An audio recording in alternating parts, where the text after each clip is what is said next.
Hey guys, it's Jim Bounds at Motorhome Rehab Ranch. Again, I'm speaking to you from the Beach Shack. Episode 2. Episode 2 of Why Doesn't My Starter Work Well? Or let's check the grounds. Okay? You jack it up. The last episode I said you need a jack stand and a 6-ton bottle jack. First thing, you have your bottle jack go up all the way, right in the middle. Right between there's a cross member and there's 2 holes in it. You put your jack right in the middle of that and go up all the way. Then with it up all the way, you take your jack stand, put your jack stand under it, hold it up there, let it down, then screw out your jack. Screw it out so it'll go up higher. So then you go on up, right? Put a jack stand at the side frame. See, this is the frame rail going back. This is the front clip. You put your jack stand right there. Now it's going to be up on your bottle jack. Take your other jack stand out, put it on the other side. What you're going to end up with, now these are 3-ton jack stands. I understand. They're small. Normally we use 6.5. But we have 2 3-ton jacks and a 6-ton bottle jack in the middle. And with 3 points, I feel pretty good about going under there. All right? All right, with the coach up in the air. Could have done this with it on the ground, but let's get it up in the air because that's where it's going to need to be. Right? Look down at my battery. You can see my 2-gauge cable in really nice shape. By the way, all these pictures will be at the bottom of this post. 2-gauge is real nice, but look over here at my ground. It's got a wire that comes off and goes to the frame, but it's kind of long. I mean, to the body, it's kind of long. But the connector's kind of nasty looking. Again, this picture will be at the end, but you can see that connector is kind of nasty looking right there. That's a key because I'll bet you dollars to donuts that I did not replace any of my grounds when I put all those new 2-gauge hots in there. Mistake. Go to your coach. Yes, be sure the battery's connected and all this. You should have a ground wire from your battery directly to the motor. Directly to the motor. We've got a picture of this right here. There is right on the front of the motor, there is a lobe sticking out. It's got a bolt on it. You should have a strap there coming over here to the body mount. Right here. The body mount tower right here have a strap from the block. Where is it? Excuse me. Right here from the block to the tower. Okay. Also, we have the cable from the battery you see here. That goes directly to the battery because your highest current device is your starter. Okay. So we want to have 2 paths actually. We have a ground strap going to the body. Okay. But we have a ground strap going to the body right here into the uprights. And we have a 2-gauge wire going to the block. All right. So that's actually 2 2-gauge ground sources. Because I'm going to put, stay right there. Let me show you a picture of what I'm doing here. This is your ground strap. I went to my wonderful place called Skycraft and got a 2-gauge ground strap. Bought the eyelets on the end. This is a hammer crimp, guys. You ever heard of a hammer crimp? You take your cable for a large gauge connectors. You beat it with a hammer or whatever. Well, you use a hammer crimp. It's got a V cut inside here. So you lay your wire in there and you whack it with a big hammer. This is the way we've done the heavy gauge wires all the time. All right, so starting at the battery, we're going to put in new a new ground on the battery. Let's see. That's the old one. Well, I should have this more together here. We have a new ground strap that is going to be, well, let's see. Yeah, there we go. You can see I got a new ground strap to the battery. I use a marine type with an eyelet on it. I have one strap. See, there's two straps here. This one goes right down to the block. This one, I put a 2 gauge right to the body. It's a little bit of overkill. Normally there's a 12 gauge wire. But I went ahead, why? Because I had it. And I have an eyelet here, so I ran a 2 gauge to here, which is going to tie into the 2 gauge ground strap going from the body. This is on the body. Okay, this will go down, and the tower, the body tower right there has got a ground, so that's actually two gauge ground sources. All right. We've got everything cleaned up. Now what we want to do, we've got the new grounds in there, and now we want to go after the starter. Nice and clean, isn't it? That's because I degreased it. All right. You say, well, how do I get to it? Look, oil filter. See how the oil filter is right close to the starter right there?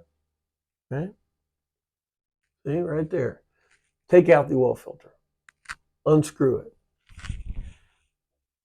Anything that you touch while you're doing this, I want you to renew or to think about. Oil filter. Your Wix number 35258. 35258, I think. Change your filter. Now, if you have never changed your filter or done anything with it, on the top of the, when you pull the filter out, you'll see a nut on the thread. If you take that nut off and pull off this adapter that the two oil coolers on. By the way, if you have a leak on your oil cooler, okay, either the aluminum adapter or the cables, take it out and put the oil filter back on. Bypass it, okay? You can go, okay? Just you won't be cleaning your oil. But there is a seal on the back side of that adapter.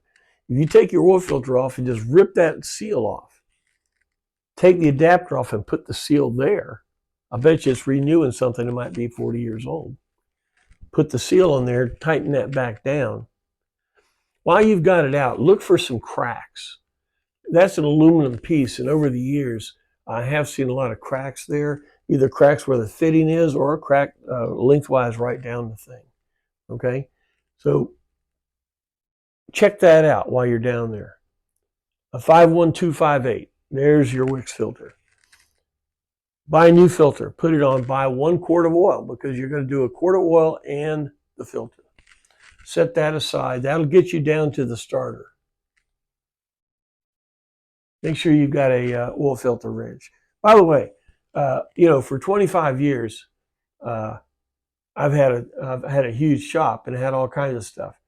Through all the stuff I was doing to get ready for this video, I didn't have an oil filter wrench, right? So this is Harbor Freight's finest. And for once, I've got one of the filter wrenches that swivels like this. I hadn't had one of those before. Kind of nice. It's like $5 or $6 or something like that.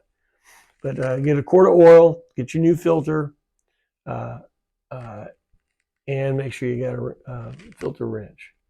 Now, with the oil filter out of the way, there's the adapter I was talking about, and there's the nut right there that I was talking about, right there. So with that out of the way, you can get to the starter. starter has 2 bolts. You've got a up on this top side, you've got a positive wire, you've got a trigger wire. Now, on the back side of this starter, there is a second, let's see if I can show it to you. There is right there's the red wire hooked up, and the trigger wire is on a thread, long threaded shaft coming out of the starter with a nut on it. There is another threaded shoulder on the other side. Now, if you hook your trigger back up, be sure you know which one of those you're doing, because if you hook it up to the other one, that's a straight ground. You hit the start, it's going, don't do that. I always wondered why they did that. While I was pulling mine out, I actually found that mine had a ground wire on that other terminal. So that's what it's for. Now, mine's a 73. I had not seen a ground wire like that on any of the later models, so you may not have one. So watch out for those 2 terminals. Make sure you get the right one in the right place. All right? So take the wires loose. Then these 2 bolts. Now, the bolts may be tight. All right? What I want you to do, remember the double wrench? Maybe you get more torque with 2 wrenches. You can break the torque loose on those things with 2 wrenches. All right? That'll break it loose. Here's the starter out. This is a really old starter. It's got Delco Remy written on it, so it's a Delco rebuilt starter. Who knows how old it is? I've had the thing 10 years, so it's at least that old. You know, here's the starter out. 2 bolts. You can see they're in place.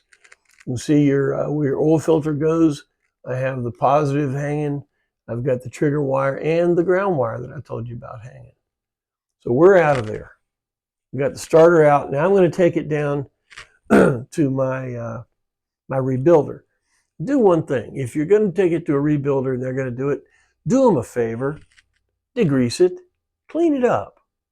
Because they're going to have to touch it and be nasty. And they're going to, maybe come up with an initial cuss word that might set the whole theme of it. So clean the thing up. All right. Have all your tools. I can't lay on a concrete floor anymore. Try to keep your tools in line.